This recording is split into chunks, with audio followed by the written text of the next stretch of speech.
She had buried the memory deep beneath years of wind and ice, beneath the cries of hunted nights and the silence of empty dawns. But when the blizzard took everything, and she lay curled around her cubs, with frost in her lungs, and the world going dark, voice rose from the past. A voice she should not have heard again, and yet it was there, quiet, broken, familiar.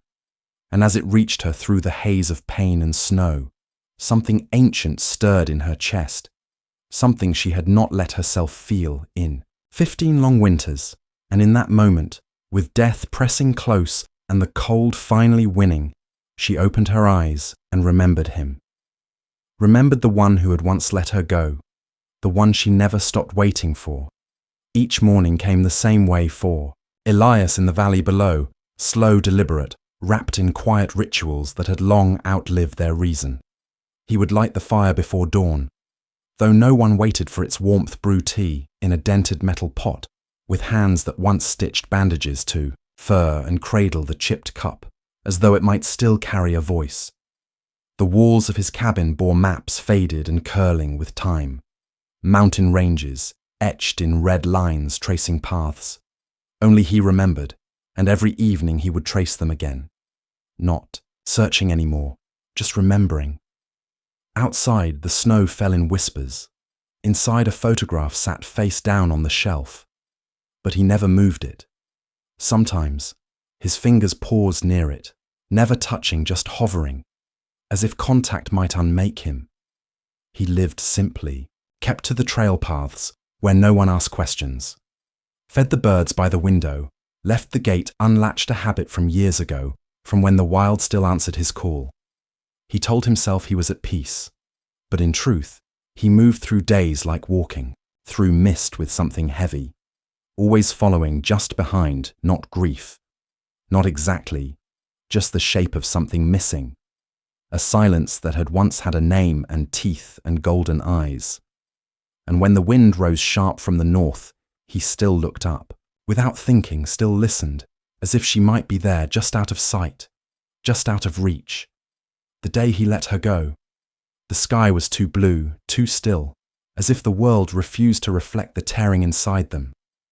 She didn't understand at first, her pause light, against the snow, her golden eyes fixed on him, waiting for the usual signal, the soft click of his tongue, the low call of her name.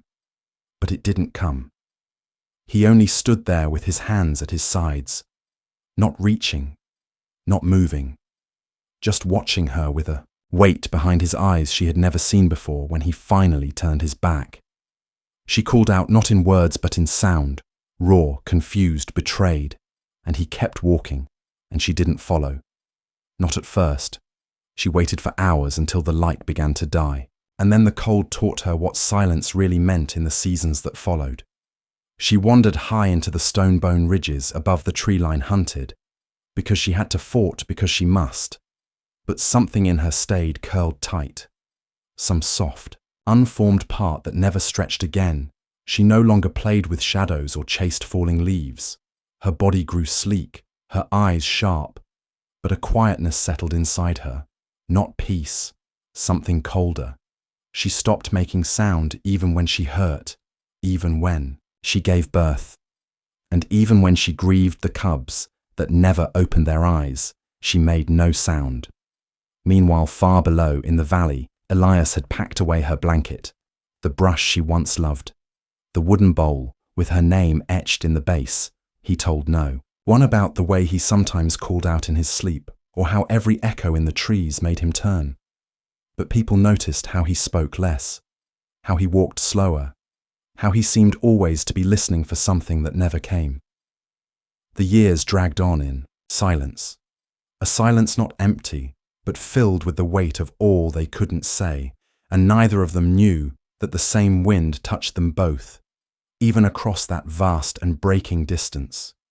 Let me pause here for just a moment and ask you, where are you listening from? Has there ever been a time in your life when someone, a person, or maybe even an animal, remembered you after many silent years?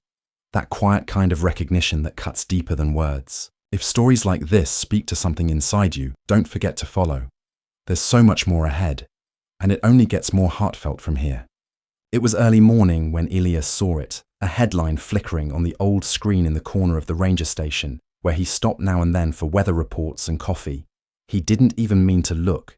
It was just noise in the background, until he saw the photo and the breath caught in his throat.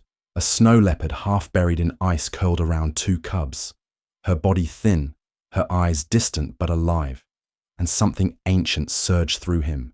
Not reason, not certainty, just a knowing in his bones that shattered the still life he had built around his loss. He stood frozen, mug halfway to his lips, memories crashing in without mercy. Her small body curled on his coat by the fire, the way she would press her forehead to his palm, the echo of her name in the wind, and now this image, this impossible glimpse of her, or of something that could be her, and the question struck hard and fast. Could she have survived this long? Would she even remember him? Did she hate him for letting her go? His mind fought it, called it coincidence illusion, but his heart had already begun to move, even as fear whispered in his ear, telling him not to hope. Not after all this time, the memories didn't ask for permission. They returned in pieces. The first snowfall, the last, goodbye, the way she had once looked back over her shoulder just once before vanishing into the trees, and suddenly the silence he had lived in all these years felt heavier, not peaceful, just empty.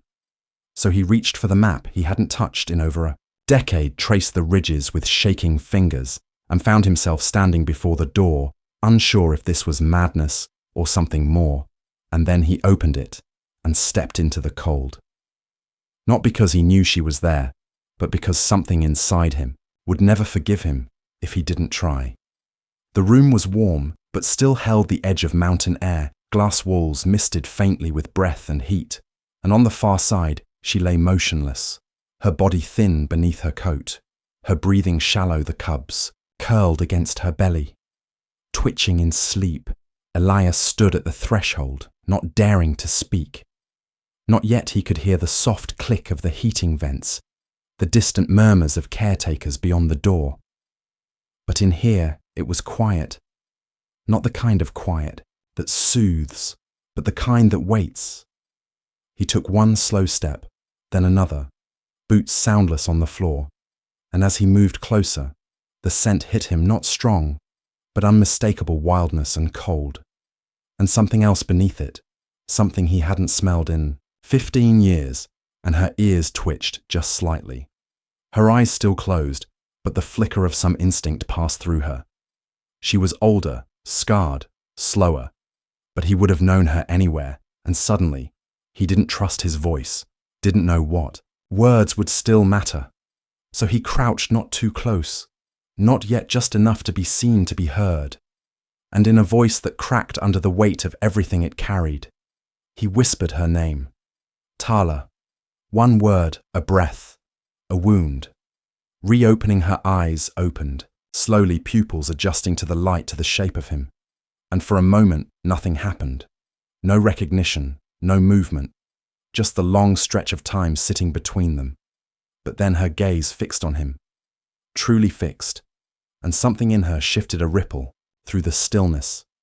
Not fear, not confusion, not defense, but memory. He saw it. Her breathing changed, the tiniest inhale, not of instinct, but of knowing, and then carefully, slowly, as though the years still clung to her bones, she lifted her head. Her muscles trembled with the effort, but she rose and took one step forward and another, and then she touched her forehead gently to his hand, and he couldn't breathe. She had remembered, not just him, but the trust, the warmth, the life they once shared. And in that quiet contact, everything they had lost came rushing back, not gone, not broken, just waiting beneath the snow and in that still room, with nothing spoken, and everything felt time gave way. And both of them, for the first time in years, were no longer alone. The first time she let her eyes close while he was near was 3 days after the reunion. A quiet surrender in the middle of the afternoon, her breathing soft, and even as the cubs climbed over her paws, he sat just outside the enclosure, knees, drawn up, weathered hands resting still, and watched the rise and fall of her side as if watching the world come back together. Piece by piece, small things changed. First, she began to eat with more strength, began to lift her head when she heard his boots. In the hallway, the cubs grew bolder, nosing their way toward him through the fence, and he let them nibble at his fingers, their tiny teeth tugging at his coat while he laughed a sound he hadn't heard from himself in years.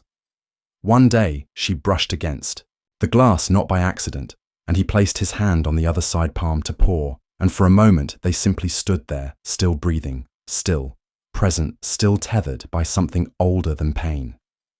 Sometimes he read to her out loud. The same books he once read to her as a cub. The rhythm of his voice soft and worn like the pages themselves, and though she didn't understand the words, her eyes followed him. She remembered, and so did he.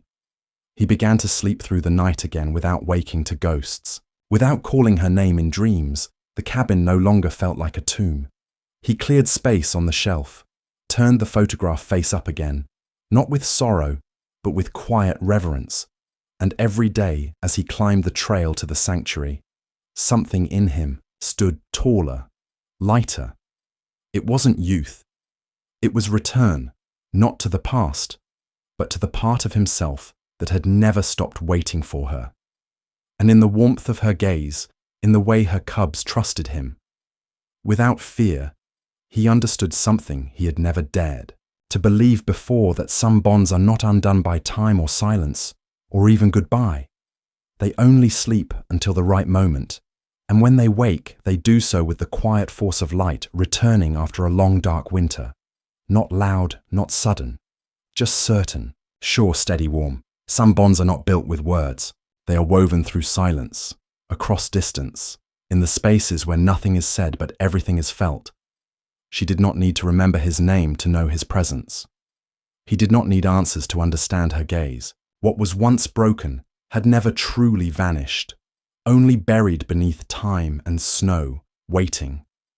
And when it returned, it did not come with thunder, but with a breath, a glance, a quiet recognition. In that stillness, they both became whole again. Because true connection doesn't fade, it waits, and when it finds its way back, it doesn't just return, it heals.